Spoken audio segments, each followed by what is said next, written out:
Hello and welcome. My name is Ariel Garten, and today our guest is Dr. Dan Siegel.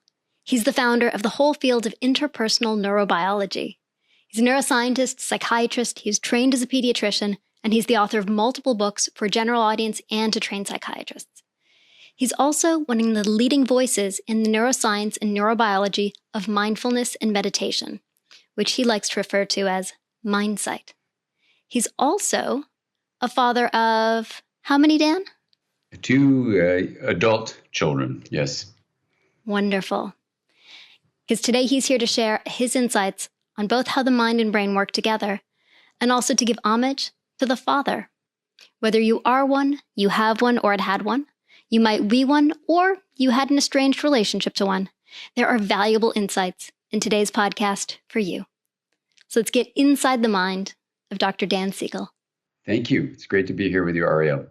You know, these questions about this field, which my colleagues and I actually have founded, we think of it as a community where we're bringing all the sciences together into one framework, inform things like parenting and the role of mothers and fathers, and also how the field of mindful awareness, which is very new to me actually, relate to fundamental ways that we have insight into ourselves, empathy for others, and a way to integrate, which is to allow people to be different and then link to each other, which is basically the fundamental mechanism beneath compassion and kindness. So we look at those three things, insight, empathy, and integration, as foundational to what mindsight is. And then you can say, well, what would mindsight parenting be? What would a mindsight life be like? How would you make a mindsight school? What would you be if you were a mindsight mother or a mindsight father? And that's the kind of stuff we do. Can we step back for a moment and define mindsight? Because I know lots of people here are familiar with the terms mindfulness or meditation, and mindsight has its own, pardon the pun, view on it. That's right. Well, when I was in medical school, I dropped out because the teachers lacked something. I couldn't really say what it was. And for me, when I was away, I was really struggling because I always thought I wanted to be a physician. But something about the medical training was, I don't know how to describe it, kind of off, I guess you could say. So what I did was I made up this term mindsight for how you see the mind of another person, let's say a patient. You see what they're feeling. You sense what they might have as a meaning if you tell them there's an illness going on, or, you know, this capacity to see the mind. I had never heard of such a thing, but it seemed like it was what was missing when I was in training. And it could also be a form of perception, very different from when you see the physical world. So my professors of medicine could see, you know, an X-ray, let's say, and say you had a broken bone, and that was a physical thing they could see with their eyes. But somehow they could tell a person their bones were dissolving. I had one patient with, you know, this kind of disease where your bones turned into sponge, and he was very depressed because it meant he wouldn't be able to walk. And the physicians teaching me to care for him told me to stop feeling so much for this person and to stop worrying about it. I'm sorry. Ow. Yeah, exactly. So it's things like that over and over and over again that got me to drop out of school. So the bottom line is, back in 1979, when this was happening, 1980, when I dropped out of school, I decided ultimately to go back, and I needed a word to protect me that could embrace the idea that there is this physical sight. So these professors were really good at that. You know, they were really renowned researchers and all this stuff. And that was important. So it's not to put that down. If you have a broken bone, you want someone who helps you repair it. But you also want someone who sees that you have feelings about having a broken bone. So you might not be able to see a feeling with the same perceptual system, but it seemed to me you were seeing the mind. So I made up the word mind sight for seeing the mind. And then I would study, when I went back to school, how some professors of medicine that were my teachers were really good at this. They were the rare ones. And some were terrible at it. And their patients didn't seem to do so well if their minds were not being seen. So when I went into pediatrics and ultimately psychiatry, and then child and adolescent psychiatry, and then became a researcher in attachment, I was very interested to see if this idea of mindsight that had been what had saved my mind, basically, was actually useful in understanding how people dealt with life, how parents took care of children, for example, or how two people in a friendship were with each other, or a romantic couple, or a family, or even a school, or maybe even like an organization. So you can look at mindsight, and whether it's cultivated or not, and then see its components, which are insight into one's own inner experience, empathy, which allows you to do a number of things, including sensing the feelings of another and imagining what it's like to see from their perspective, and also what it would be like to have them understood in a way where you understand the thoughts, the feelings, the meanings in that particular person's inner experience. That's empathy. And then the third component, so it's insight, empathy, is basically integration, which is this weird word for a very simple process where things are allowed to be different and then connected. So in an attachment relationship, you're talking about fathers and Father's Day, and basically fathers who help their children thrive, or mothers too, allow integration to be at the heart of what happens in the parenting experience, so that what you're doing is you're saying, my child is different from me, different from what I expected her to be, but I'm going to allow those differences, in fact, even enjoy and thrive with those differences, but then promote compassionate communication as a linkage. So integration is the differentiation and then connection. And when you link these differentiated parts, that's what integration is. And so that's what gives rise to compassion and kindness and caring, basically, of love. And so insight is the first, empathy the second, integration the third, which is what love, compassion, and kindness are all about. So this really resonates with me. As a mom of a young child, I understand how that process of mindsight is so key. My child is growing and developing, and as a parent, my job is to figure out what he needs. He's crying. Is he hungry? Is his diaper wet? He, has that look of yearning. He has this little irritation. What is it coming from? How do I understand him intimately? Possibly at this point, even more deeply than he understands himself, because he's still figuring it out. And then how can I use that to provide care? How can I empathize with him and his situation, use that to provide care? And that active care is the building of love. Exactly. Yeah. And what's amazing is, Ariel, if you take that beautiful description of your connection with your son, you would see that you're creating an integrated relationship. And what's absolutely fascinating about using integration as a fundamental mechanism of our relationships is you can show that creates integration in his brain. And integration in his brain is the basis of all regulation, regulating attention, emotion and mood, thought, reasoning, morality, behavior, the way you connect with other people in relational connections. So what has been amazing to me and the interns I have working with me to revise this textbook that all this is summarized in, The Developing Mind, is that there's a ton of science that doesn't say it this directly, but this sentence is supported by the science. Relational integration leads to the growth of brain integration, which is the basis of all regulation and the mechanism of health. Wow. That's it. That's a phenomenal phrase. Can you unpack a little bit more what you mean by integration in the brain, and talk a little bit more about this neurological integration, how it can give rise to self-regulation and all these higher order processes? Let's start with just the term integration first, and then dive into the brain. Integration is a word that we can kind of get a feeling for just by the name of it. Integration. It sounds good. Mm-hmm. What is it exactly? Well, it's where, let's say if we talk about you and me right now in our relationship, this relationship where people are listening, they could see if you asked me the question and I ignored the question, you would be differentiated from me, but there'd be no linkage. So it wouldn't be an integrated communication. Or if you insisted that I only say exactly what you wanted me to say and not what I had in my mind, that would be too much linkage without differentiation. So integration. I can see some bad parenting habits growing at that example. Exactly. Yes. Well, there you go. So you need both. It's kind of like a balancing act of differentiation, things being different or specialized, unique, allowed to be themselves. Think of fruit in a fruit salad, right?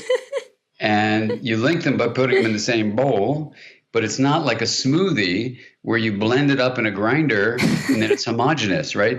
It's not a smoothie. Integration is a fruit salad. So what's juices cool about mingling in the bottom. Yep. juices mingling in the bottom, and that's the synergy of integration. You wouldn't get those tastes that you get and the textures of them combining together, and even the juice that comes together. So synergy, which is how something coming together with different elements gives rise to something else. We call that emergent. This is where the whole is greater than the sum of its parts. But in integration, you don't lose the individual parts. So you're not losing yourself, and I'm not losing myself, but we're creating a we that's bigger than just the you and me. But we're not losing you and me. See, that's where it's so exciting. And the same thing is true in the brain.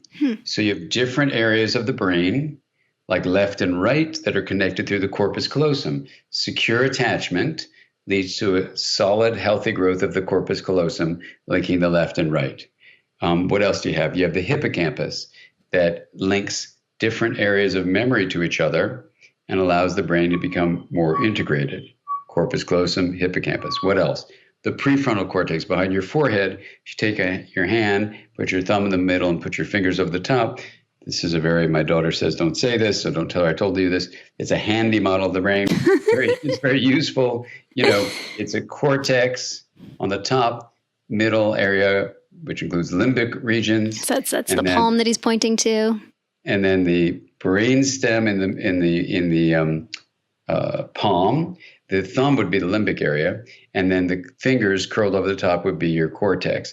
So for those people who are just listening and not watching what I'm doing, the basic thing is you're making a little fist with your thumb in the middle, and the top of your fist is the thinking part of the brain that reasons and stuff like that. And it has the prefrontal cortex right behind your forehead, which would be your middle two fingernails and the first knuckles. That area basically takes these 5 differentiated sources of energy and information flow. 1, the cortex. 2, the limbic area. 3, the brainstem. 4, the body. 5, the signals from other people's expressions, their communications. So the social, the somatic, the brainstem, the limbic, and the cortical are 5 relatively distinct, differentiated, they're different sources of energy flow, and the prefrontal cortex links them all together. So that's a third way we understand integration in the brain. The fourth is the word, if you take the word connect and put the letters O-M-E at the end, it's called the connectome. Yeah. It's the way we study the more subtly differentiated areas throughout the whole brain and the more subtly different linked pathways. And you can do this in exciting ways, both functionally and structurally. Anyway, what you can show is that an integrated brain has a more interconnected connectome. And this is what is the highest correlation with every measure of well-being they could find. And unfortunately, when kids have the opposite of secure attachment, severe neglect or severe abuse called developmental trauma, one of the main findings, besides the prefrontal cortex not growing well, the hippocampus not growing well, and the corpus callosum not growing well, is the connectivity of the connectome is significantly reduced. So you have less integration in the brain when you have the opposite of integrative relationships, which is abuse and neglect. And so what we can infer from that is that when you provide these secure attachments, you do offer the growth of integration in the brain.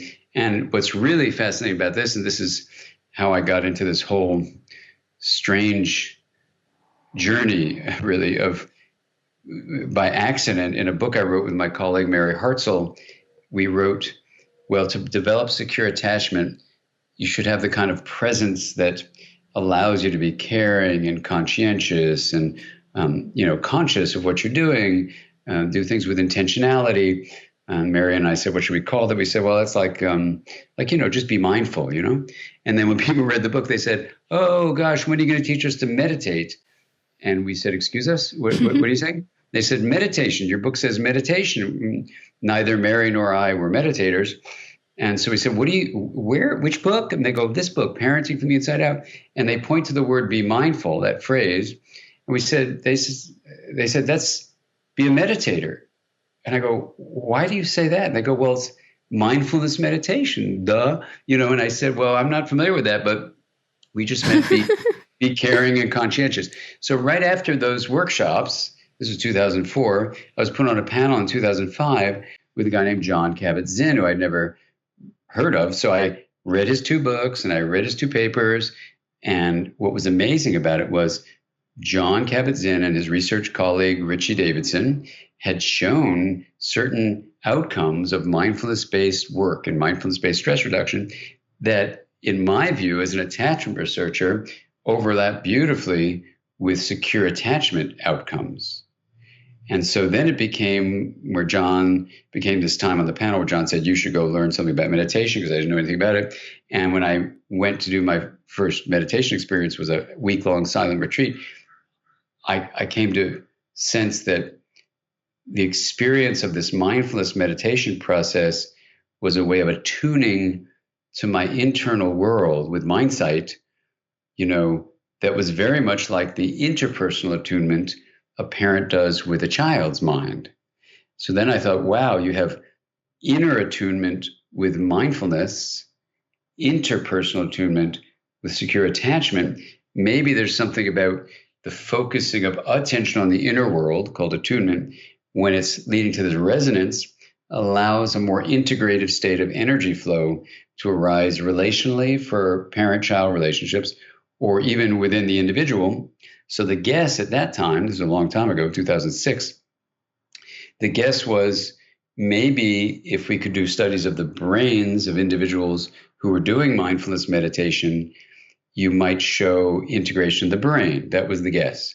Then years later, guess what? Here are the major findings of mindfulness meditation in the brain. The corpus callosum grows. Yep. The hippocampus grows. The prefrontal cortex grows. And the connectome becomes more interconnected. So the predictions of the hypothesis back in the early mid 2000s came true, now it's way over 10 years later. So what that suggests is there's something about integration, whether it's cultivated with mindful awareness internally or with relational integration, that seems to go along with, that is, stimulate the growth of integration of the brain, which now, as of 2015, the Smith et al. Paper shows that that's the best predictor of health and well-being. That's amazing. So you've just shared a whole bunch of information. I'm going to weave it together a little bit with my own experience. So what I just heard was that when you cultivate this property of mindsight, the ability to see inside your own state, to be attuned, and to be able to see somebody else's state, you're actually sort of forging the same pathways that secure attachment forges, and also the same pathways that meditation forges. So what you're doing is you're creating a sense of presence, both with yourself and the ability to be present with someone else, which forms the basis of, or is the same thing as, it creates the same thing as secure attachment, which is so fundamental, and can create the same neurobiology of interconnection, which leads to health and well-being and positive outcomes, as a meditation practice does, because both encourage greater integration. Exactly. Beautifully said. Absolutely. So that's when you say pathways, I'm sorry, go ahead. No, I was going to say that's an incredible weaving of multiple fields to the same end. I know, parents are often fascinated by, if you're a meditation practitioner, you want to be a mindful parent. And you think you're being a mindful parent by controlling your own emotions, being able to be, generous to your child and not yell at them. There's a lot of that dialogue in the mindfulness space, how you show up for your kid. But it's actually the act of being mindful of them and with them, that being present together and having mindsight, that is itself the gift That is the thing that is promoting integration of the two of you together and integration of each of your brains and then allowing the well-being to flourish. That's kind of mind-blowing. Is it mind-blowing? Yeah, well, my mind was just slightly blown, so thank you. It is. It's so beautiful the way you're saying it. And, when you define mindsight in this very clear way, insight, empathy, and integration, the integration is happening in a relational way, so that's compassion and kindness. The integration is also happening in a neurological way. So when you talk about the pathways, literally what Ariel's talking about are neural pathways. Yes. And the way you can remember this is presence is the portal through which integration arises.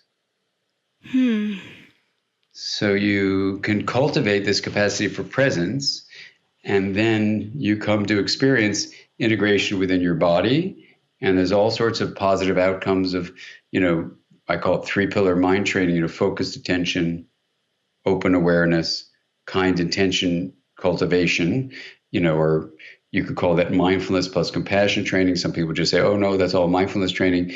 So there's debate in the professional world and the scientific world about what to actually say mindfulness is or isn't.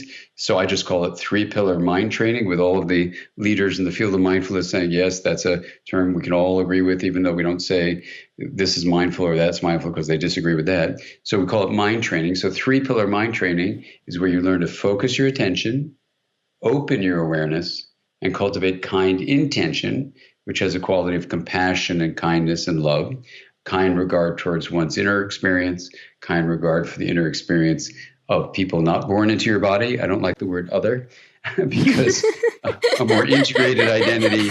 That's awesome.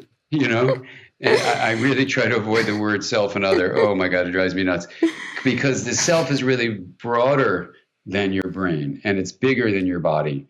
It's about your connections with people not born into the body you're born into, and about nature, And anyway, so I call that a we, it's me plus we equals we.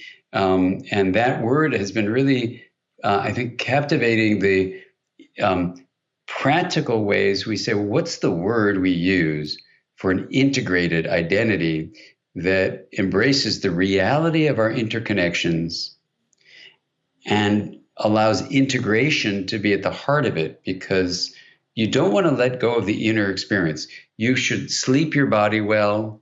You should exercise your body, feed your body well, do the mindfulness practices, the mind training practices of opening awareness, building focused attention, developing kind intention, all good. It integrates your brain, number one. Number two, it leads to 5 huge changes in your physiology that's just worth quickly summarizing. When you do 3-pillar mind training, this inner work you can do, it allows you to reduce stress. So the cortisol hormone is reduced.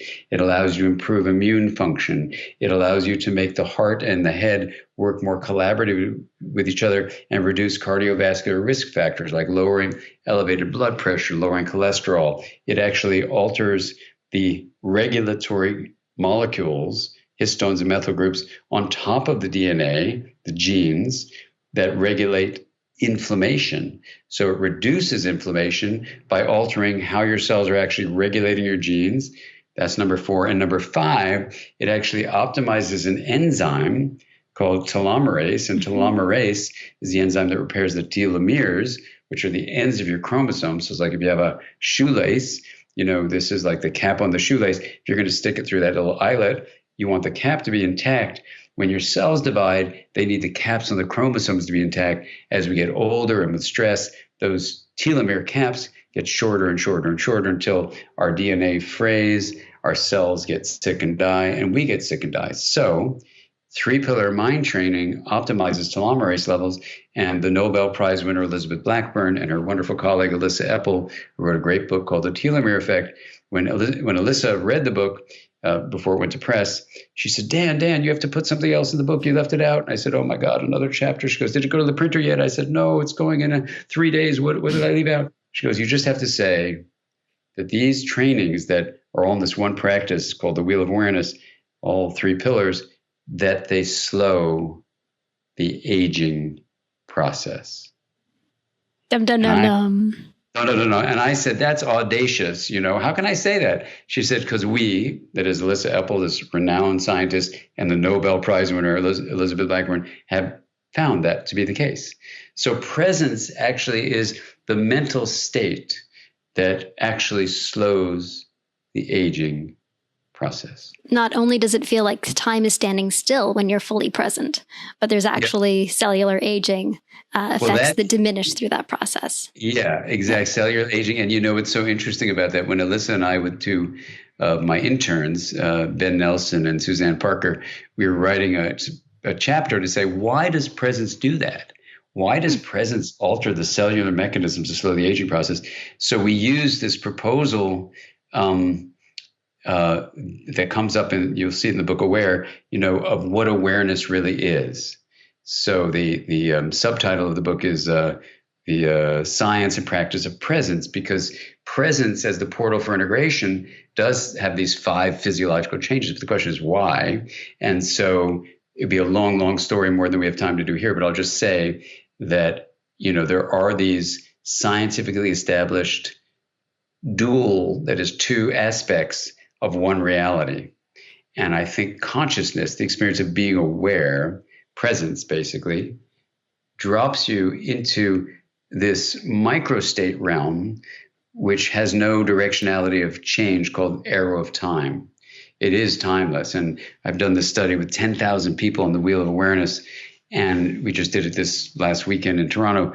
And people will drop into the hub of a wheel, which is the visual mechanism is everything you can be aware of is on the rim. The experience of knowing, of being aware, is in the hub. So people have this opportunity to take a spoke and move it around the rim. And then at some point in the practice, we bend the spoke around or just retract the spoke and just rest in the hub. And people who've never meditated before in their lives, or they're teaching meditation for decades, will have this experience of going from a very time-bound experience, there's now and a now, into a timelessness. And it's a long story, but I think that the origin of consciousness is when this energy probability position has moved into this spaciousness. We can't get into that here, but just to say that I think there's a deep mechanism on why presence feels so good. It connects us to others because their presence and your presence are rising from the same, I call it, plane of possibility. And so far, I've now done this with 45,000 people in person, and just added another, whatever was this weekend, another 250 in a workshop, and you see this incredible raising of hands. When you did, I did this a couple times in a room of 3,000, and I'll say, how many of you, when you got into the hub, felt time disappear? And you'll see 1,000 hands go up, right?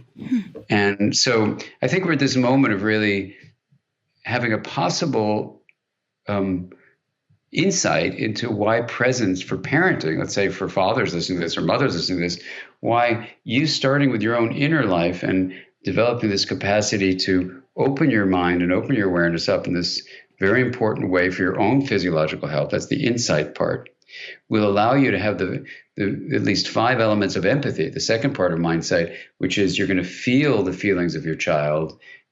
So they're going to feel felt. You're going to allow yourself to take their perspective, to understand from their point of view, to have empathic joy, so you're really happy when they're happy, and even have empathic concern, which is when you care when they're suffering. And that's a gateway to compassion, which is where integration comes in, the third aspect of mindsight. So it's insight, empathy, and integration. And then it all kind of makes sense, and all the scientific studies fit in, and the practical suggestions for parenting, or just the personal work that one needs to do to make sense of your life, they all kind of fit together. That's amazing. So can we tighten the lens a little bit more closely on fathers? So we tend to think about attachment parenting as something focused on a mother, but I know in your work, that's not the case at all. No, right. I mean, in interpersonal neurobiology, we try to draw on all the fields of science to understand the nature of being human and reality and stuff like that. So in anthropology, we know that human beings, unlike many other mammals, have what's called alloparenting, and we evolved to have more than one caregiver. And so it absolutely is not just about the relationship of the child to the mother. So even though I know some people write about that and all that stuff, I think the evidence is very clear that human beings have alloparenting. And what that means is we as a species not only are capable of having more than one attachment, it's actually good for us to have these different connections and to basically be grown up in a village. We're very communal, collaborative creatures. In fact, it's probably why we first become aware of the mind of another before we even become aware of our own mind. And that's a whole, interesting kind of history for us. Developmentally, you see this too, that the baby first feels an experience of joining with the mother or father or other caregiver in a way that allows them, when you study in my field of attachment research, when you study parent-child relationships, you see this incredible richness of connection long before the baby is even having this thing called theory of mind or, saying, oh, I've got a mind too. And, it's a feeling of being felt by another, feeling felt. So anyway, this is why when you draw on anthropology or the field of attachment, then a statement like it's all about just the mother actually is not scientific. So, and it's also not, Wow. when you see the practice of it, we're very communal creatures. So the father plays an equal role to the mother, and possibly some of the things that we think of as motherly duties are equally fatherly possibilities. Yeah, I'd be careful of the word equal, only for the integration term we started with, Ariel, because I think what you mean is also plays an important role. With the word equal, sometimes people want to say it's the same, right?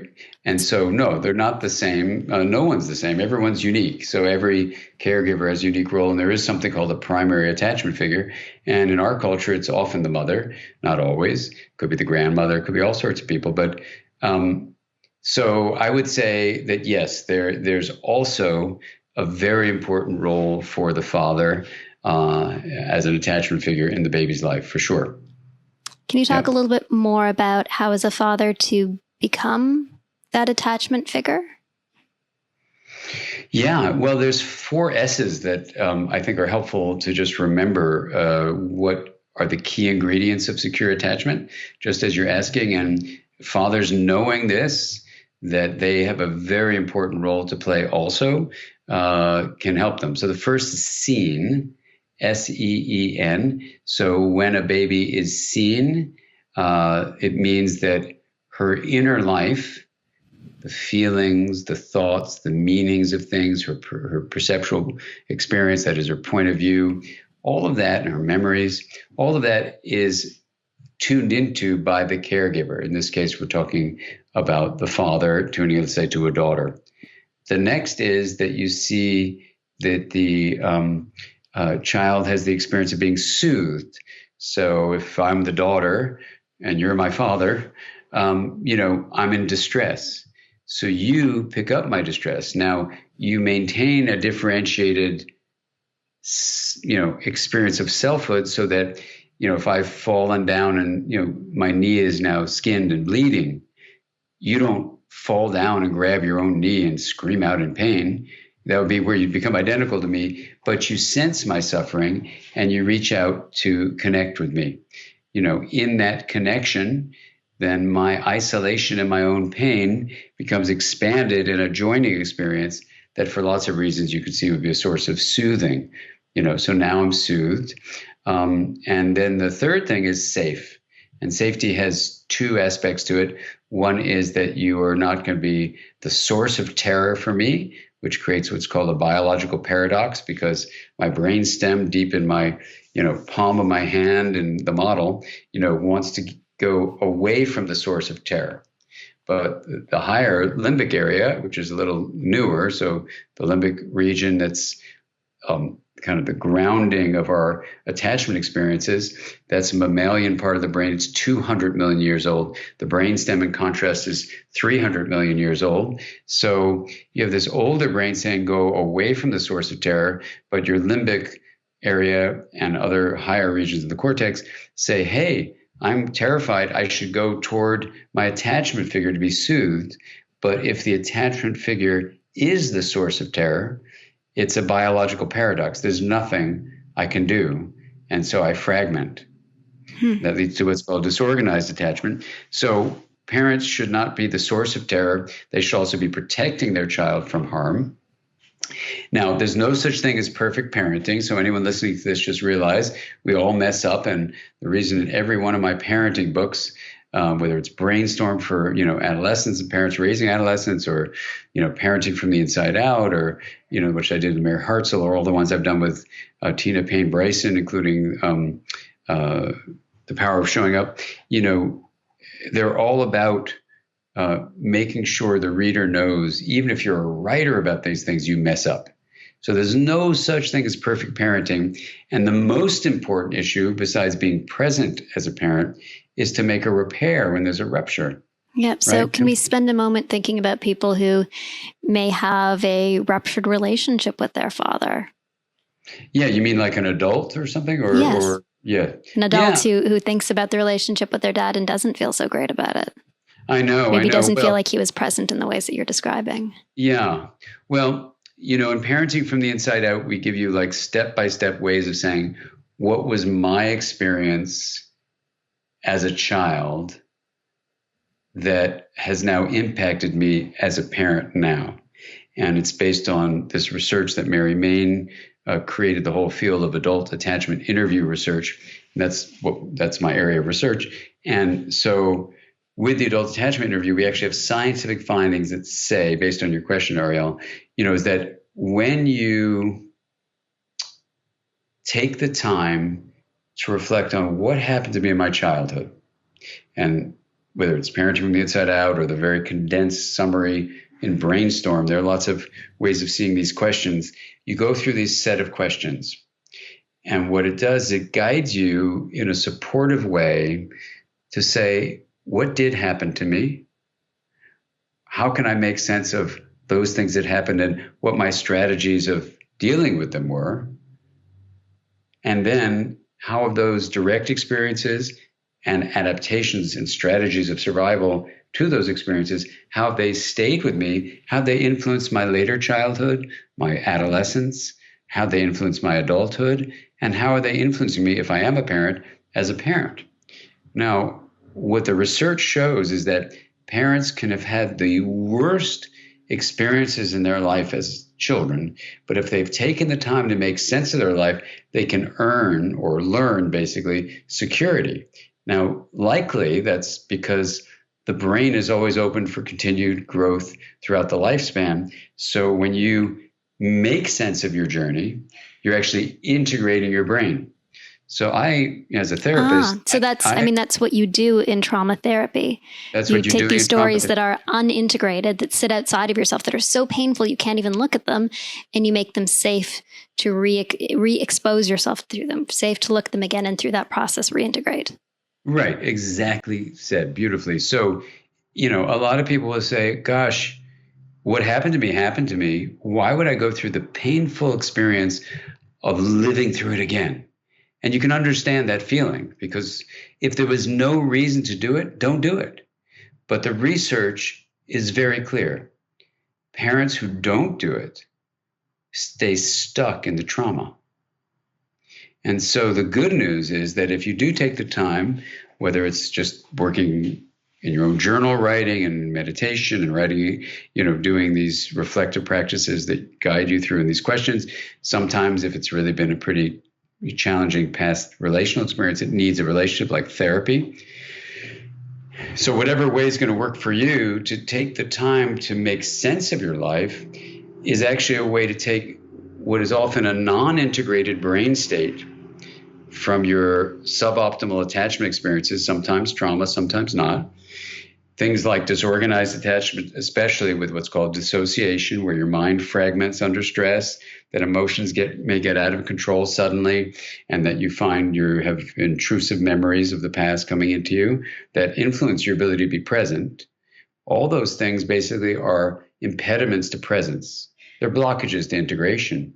And so the course of making sense of your life, however you do it, is a journey toward integration. And even if we look at, what I think ultimately the making sense process, feeling the senses, making an understanding part too, it integrates your brain left and right, up and down, and it makes you readily, grasping the impact of the past and realizing, yes, you can't change the past, but you can integrate yourself now in the present. So to get to your question about someone who can't forgive a parent, Jack Kornfield has this very powerful statement when we teach together.